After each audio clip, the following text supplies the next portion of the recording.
It was an ordinary Thursday evening when my life took an unexpected turn.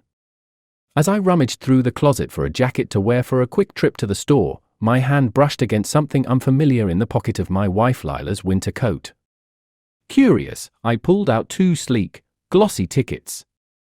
They were passes to a concert for Alt J, our favorite band, the one we discovered together during our college years, a band that had become the soundtrack to many of our cherished memories. A smile crept onto my face, thinking Lila had planned a surprise date night for us. The date on the tickets was for the upcoming Saturday, just 2 days away. But confusion set in as Saturday approached, and Lila mentioned nothing about the concert. By the afternoon, I was a mix of disappointment and suspicion, the kind that gnaws at you quietly. Heading out with Angie for a girls' night out. "Don't wait up," Lila chirped that evening, her voice a little too casual as she kissed my cheek. The sinking feeling in my stomach deepened. Instead of settling in for the night, I made a decision that would change everything. I grabbed my keys and followed her discreetly.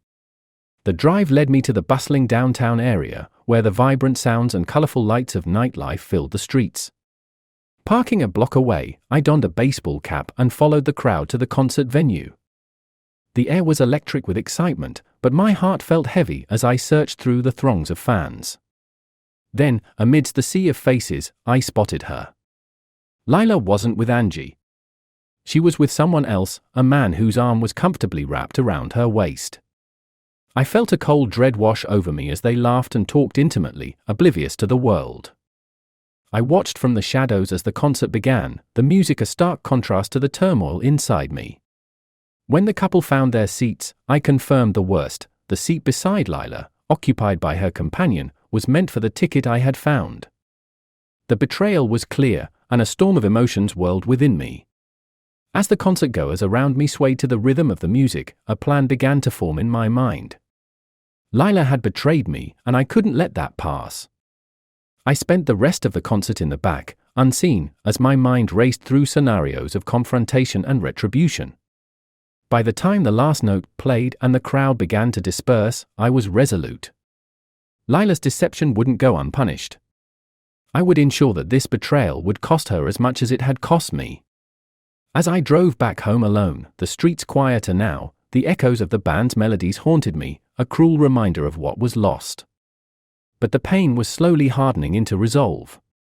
My life with Lila was over, but before I closed that chapter, I would write an ending she would never forget. The morning sun did little to warm the chill that had settled in my bones.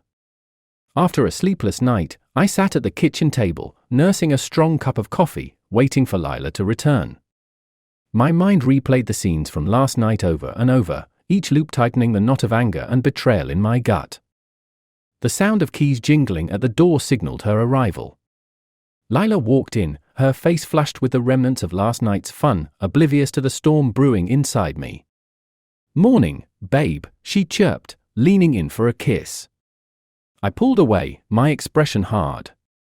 "Where were you last night, Lila?" I asked, my voice steady despite the turmoil inside. She paused, a flicker of confusion crossing her features. "Out with Angie, like I told you. We had a blast." Her attempt at nonchalance didn't reach her eyes, which darted away from mine. "And the concert?" I pressed, watching her closely. Her smile faltered. "What concert?" I pushed the concert ticket across the table towards her. "The Alt J concert. You dropped these." My tone was calm, but the underlying accusation was clear. Lila's face drained of color. "Tom, I can explain." "Who is he?" I cut her off, not willing to entertain any excuses. She hesitated, then sighed, her shoulders slumping. "His name is Mark. We met a few months ago." I didn't mean for it to happen, it just did. The casual dismissal of her affair ignited a fury within me. "You didn't mean for it to happen? Just like that?"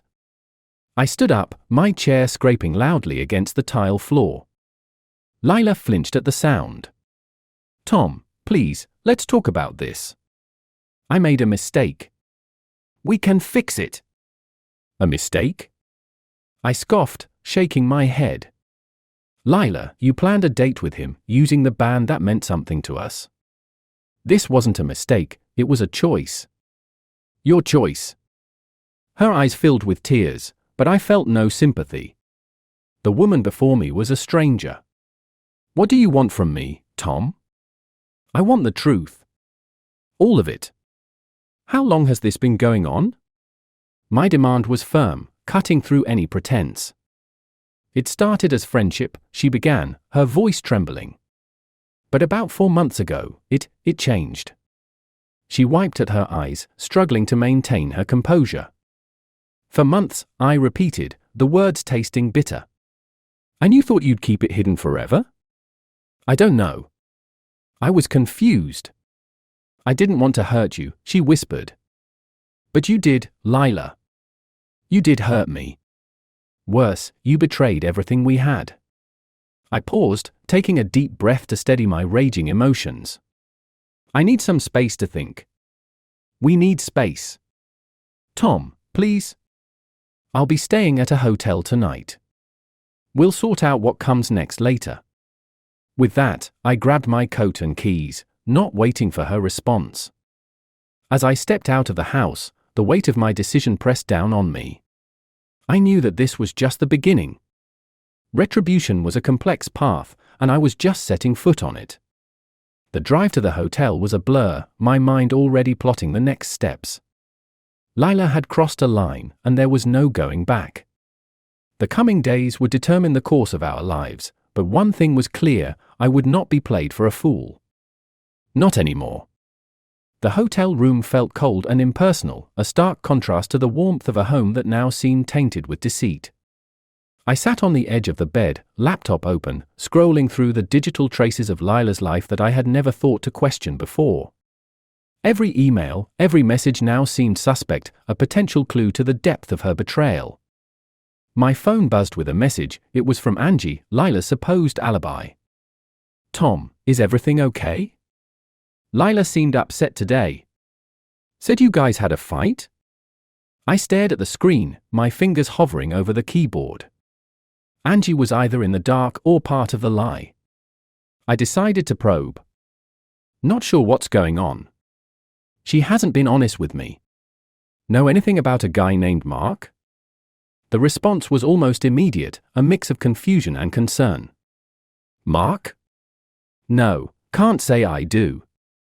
What's happening, Tom? I put the phone down without replying. Trust was a luxury I could no longer afford. It was time for more direct action.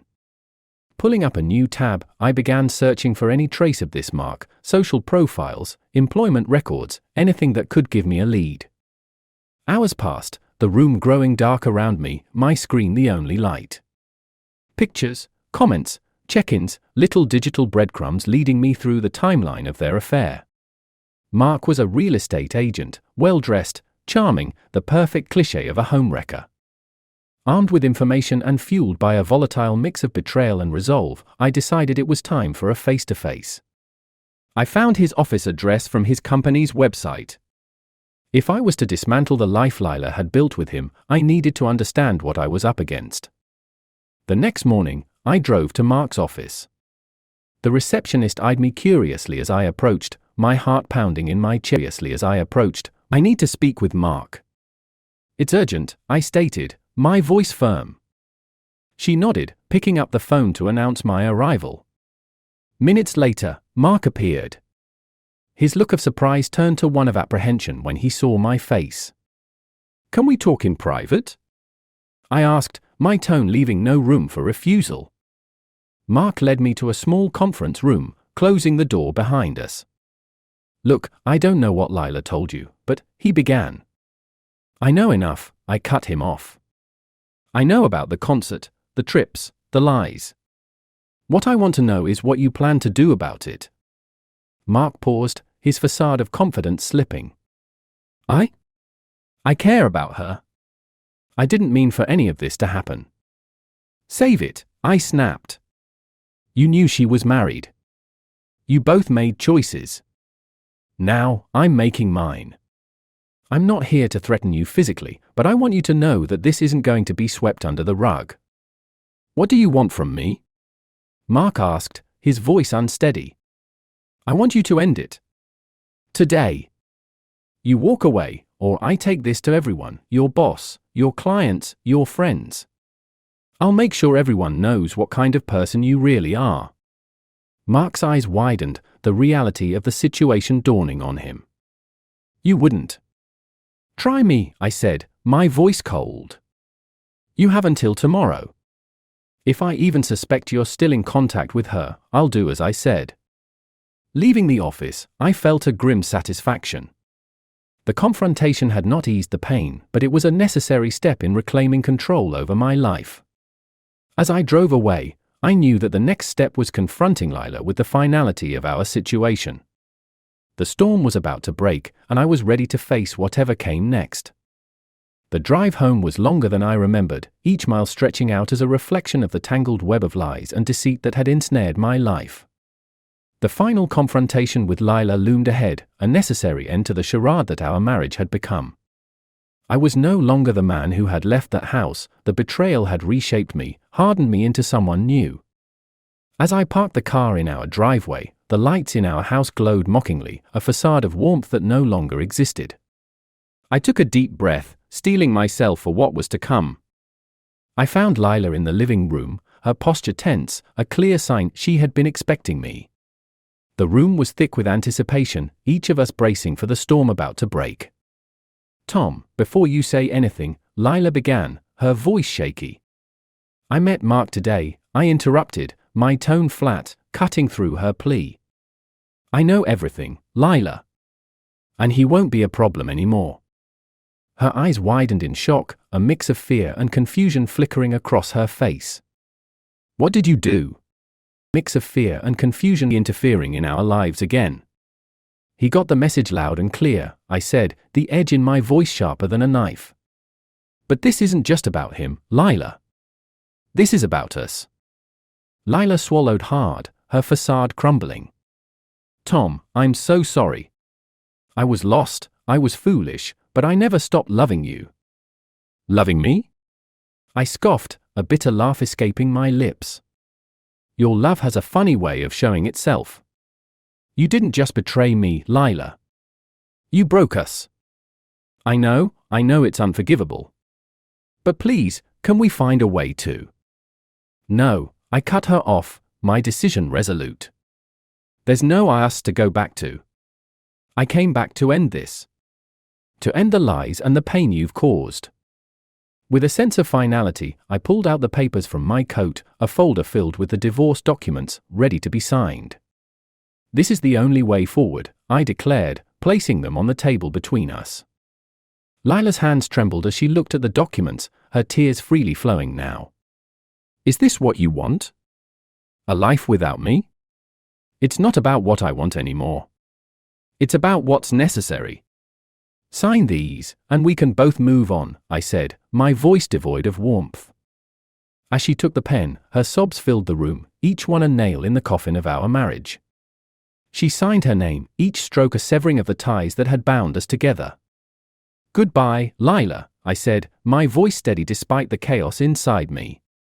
I didn't wait for her response, turning on my heel and walking out the door for the last time. In the silence of my car, the weight of what had transpired pressed down on me. The revenge was complete, but it brought no joy, only a deep, resounding hollowness. I had imagined this moment would feel like victory, but instead, there was only the bitter taste of ashes. As I drove away, leaving behind the life I once knew, the final surprise was my own realization: revenge hadn't healed the wound, it had only deepened it. In seeking retribution, I had lost not just my wife, but a part of myself that I would never reclaim. The night was dark as I merged onto the highway, the city lights fading behind me. The road ahead was uncertain, the path unclear, but it was mine to take. And for the first time in a long time, I was truly alone.